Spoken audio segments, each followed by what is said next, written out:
Assalamu alaikum wa rahmatullahi ta'ala wa barakatuhu. Yan uwa, yau za ni kawo muku labarin wata tsoho kurawa da ke saman TikTok.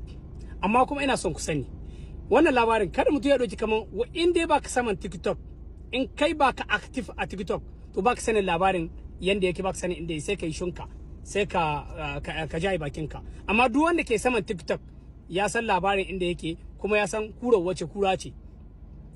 Wata tsoho kura da ke saman TikTok za ni kawo muku labarin ta yau. Amma kafin haka nan zan tallata muku wannan live da za a yi gobe 21 ga wata na 4 shekara ta 2026. Za a yi shi a karhe 21 erdin yame 21 erdin yame a gidan Abubakar Mara gobe in Allah ya kai mu rai. Kuma live kin za a yi shi da Umar Idrisa ne, coordinator ne na wata ONG wadda ake ce ma ONG Afrikish, haka ake ce ma ONG. Kuma za a yi live kin akan 'yan ƙasar Nijar waɗanda ke zama ƙasashen waje masu aiko kuɗaɗen su gida, kenan su san su ma suna daga cikin mayya masu kama ma investiture a Nijar, masu kama bunƙasa arziki na ƙasar Nijar. Wannan za a tattauna da wannan abin da za a tattauna da shi kenan akan labikin bai wuce, kuma za a kawo wasu maganganu waɗanda addaban. Zan dawo muku akan labarin wannan kura da ke saman TikTok ɗin. Wata tsoho kura ce wadda haƙuranta sun mutu. Ka san kura in haƙuranta sun ka mutu, to tsohin namun dajin nan ba ta ici, sai dai tafi ƴan ƙananan namun dajin nan su take ici. To tare da ƴan ƙananan namun dajin take yawo, wanda ta je yunwa shi ta kwankwashiya.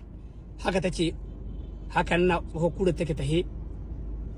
Dan yanzu kaman namun daji kaman wanda sun kai irin mu dai, kaman shekarun mu haka, ba ta icin su saboda shekaru sun tahi, ko ta kama ta ciza ta ji sun yi tsauri tunda haƙura babu haƙura.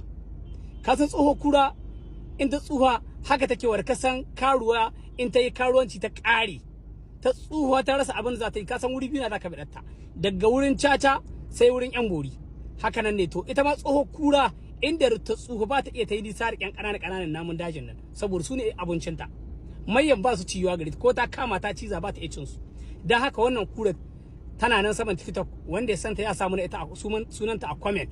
Sannan kuma ina so in gaya muku cewa kuma tsoho kura da yan ƙara walwale muku, ta zan war kasan kutanya, ku ga cewa agwagwa yar kasan agwagwa ne, maimakin ka san ita agwagwa maimakin ta wuce gaba dan ɗaya biyo ta, a'a ita agwagwa diya na ga wuciya gaba ta biyo su.